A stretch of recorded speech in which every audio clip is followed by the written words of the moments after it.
Season 3 of Babylon 5. This season is so good. Probably my favorite season thus far. If you're watching, there's going to be spoilers for Season 3, 2, and 1 of Babylon 5. I'm assuming if you're here, you've seen the show already, or at least up to this point. There won't be spoilers for Seasons 4 or 5 because I haven't seen them yet. And if you have seen them, please, please, please do not post anything in the comments. Otherwise, I will delete it and be very upset for the spoilers. So a lot happens in season 3. A lot. It feels gigantic.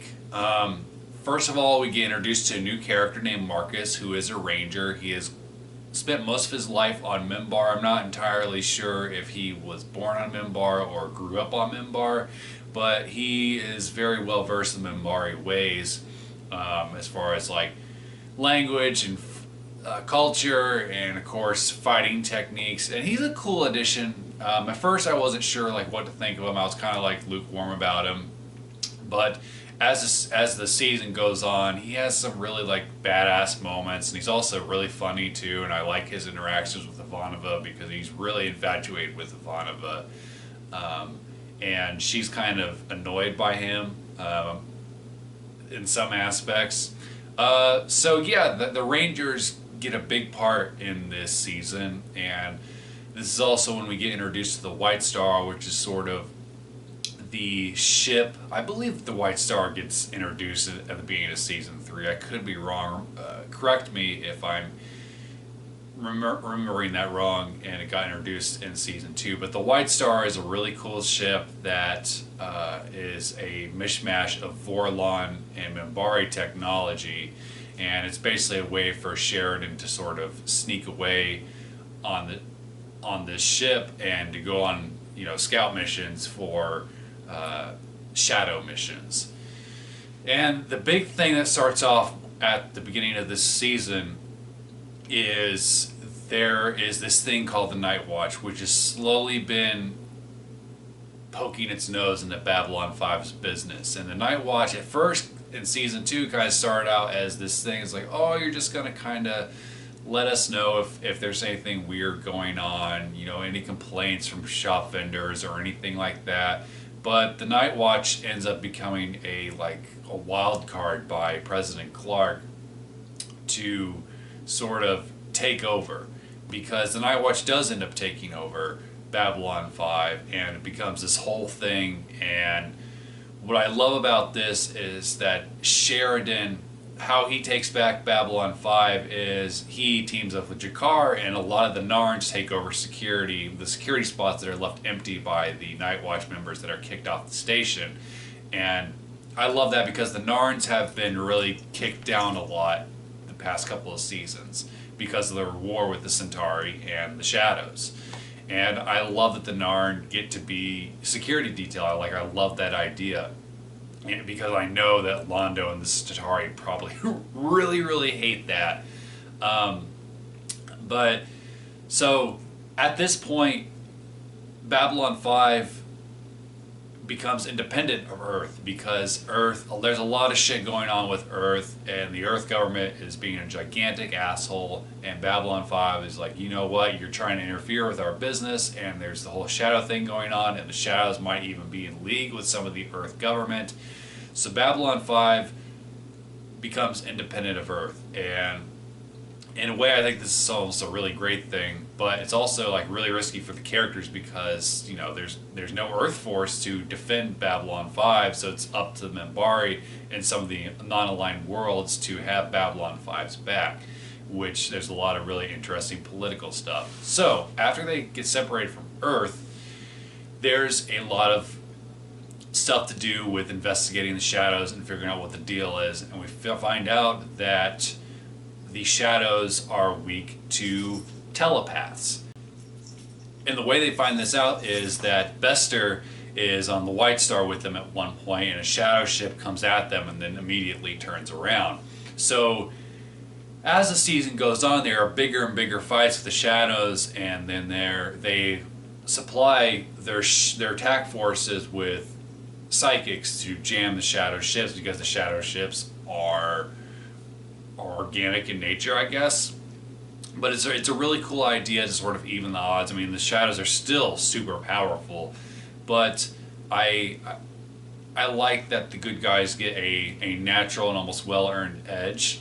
And of course, seeing Sheridan bring all the alien races together, you know, the non aligned worlds, the Membari, the Narn, together for this fight is really inspiring. And of course, Londo and the Centauri are still off doing their own thing because they care more about themselves as opposed to anybody else. But, you know, the whole Shadow War is really compelling. And the season does end with us figuring out what the Shadow's plan is. And I've been thinking about this for almost a week. Like, I finished season 3 about a week ago, and I was like, I really want to think about this because I wasn't sure how I felt. I was kind of like in the middle. I wasn't sure if I liked it, hated it, or if I was just somewhere in the middle. And I think that's where I'm at, is somewhere in the middle. And I can get that they think that evolution can only be progressed through conflict and a sort of survival of the fittest type attitude. But I think that them bringing back Sheridan's wife and trying to get her to convince him to come to their side, it just didn't work for me.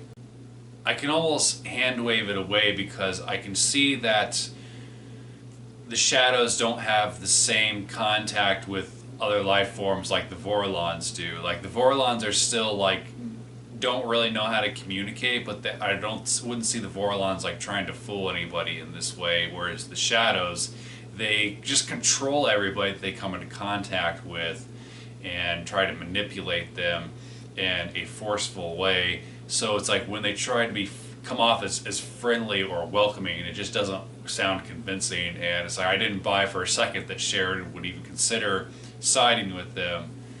I was almost kind of hoping that their motivation was more like sort of like an infection, or sort of like the Borg, where they need to take over these planets and to pull people into their ships so that they can continue to live. Like, I think that's something a little bit more simple rather than this grand plan to create chaos across the galaxy would have been more fitting. It's not terrible, like, I didn't hate it, but it made me think about it, and I could see why they point that the Vorlons are kind of shitheads in their own way, because they try to manipulate people through order and through meddling in the race's religions. But the way the Shadows go about it is so much worse, because they're literally destroying worlds and taking people against their will, and it's a terrible, terrible thing. So Sheridan, when going to Zahadun, has this plan to crash the White Star into the Shadows' like home city, and it's a really great moment. And you know, Sheridan apparently jumps to his death when he hears the voice of Kosh, and it's a really great season finale. And I thought that the overall Shadow War story in this season was really well done, and I'm excited to see where it goes now in season 4. Where the Shadow War goes and how they end up picking themselves up again, and how the Shadow War ends up continuing on. If it does, I'll be curious to see if that ends in season 4 or if it actually goes all the way into season 5. And another thing, speaking of Kosh dies this season. I hesitate to say that because there's apparently a part of him that lives on inside of Sheridan. I'm curious to see what exactly they do with that. And the reason that Kosh dies is because the Vorlons finally get involved. Like, they have been kind of working behind the scenes for the most part and being really cryptic. Whereas there's a scene where the Vorlon ships fight the Shadows directly and they kick the Shadows' butts. And it's really cool to see, but of course Morden finds out, and him and his Shadow buddies go and they kill Kosh, and there's a gigantic like wave of energy that goes over Babylon 5, and it's actually really sad because Kosh is one of my favorite characters. It's like, yeah, he can be a bit of a dick sometimes, and he can be like, his motives don't exactly make sense. Like, I think he thinks he's making sense, but he's really not. And then his replacement shows up, and haven't gotten to see a whole lot of his replacement yet, because he's even more aloof than Kosh is. This Dark Kosh. Dark Kosh is very like a very private Vorlon, even more private than Kosh, which I didn't think was possible. But overall, I thought that the season was really good. It's my favorite thus far. I feel like Sheridan has really grown on me. I still prefer Sinclair. And speaking of Sinclair, holy shit, how did I almost forget about this? My favorite part of the season, and I'm all over the place now, is the Never-Ending War. That two-parter was excellent. They bring back Sinclair. Sinclair, who has been on Minbar and has been Ranger 1, gets a note from himself to go to Babylon 5. And of course, Babylon 4 comes back into play too. And I could almost make an entire video just about War Without End.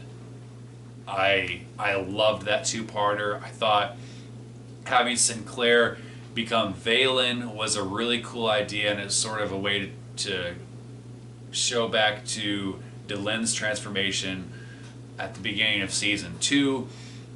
And I thought that whole storyline to take Babylon 4 back into the past so that way the Minbari could have a base of operations was a really great idea, and I thought the time travel element was really well done. And of course, Sheridan going back and forward towards time during portions of the episodes was really compelling because it sets up questions for further seasons. Of course, stuff with Londo and G'Kar, which anytime those two are on screen together, I'm immediately fascinated because their dynamic is excellent. Those two actors work really well off each other, and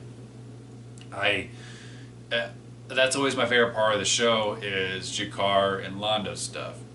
And again, going back, I think that bringing back Sinclair for this story, it was very emotionally satisfying too, because I know Michael O'Hara went through a really tough time, and it was inspiring to get to see him come back and to have his character arc sort of finished off. And I know that this wasn't the planned way to do it, but I thought that the way that they did do it, it all fit. It didn't feel convoluted or anything. But I liked Babylon 4 coming back because originally my favorite episode in the entire series thus far was Babylon Squared, but now I think it's War Without End because it was just a really great episode. It was great to see Sheridan and Sinclair team up, and it was just a really incredible two-parter. So Babylon 5 Season 3, what did you think of it? Have you seen it? Comment below, let me know. What's your favorite part of this season? Was there any sides for you? For me, I think the least favorite thing for me was Franklin's sort of subplot with the stems. I really could have gotten done without that. I think Franklin has a lot of the worst storylines, and which is unfortunate because I would like to have I would like to enjoy all the characters because mostly I do. I'd say Franklin is my least favorite one, and unfortunately he gets a lot more attention than better characters sometimes than Ivanova or Garibaldi's. This could have been an Ivanova or Garibaldi episode instead of centering around Franklin, who frankly I don't think is that great of a character. I think he'd be better off just in the background. But I digress. Thanks so much for watching. Take care.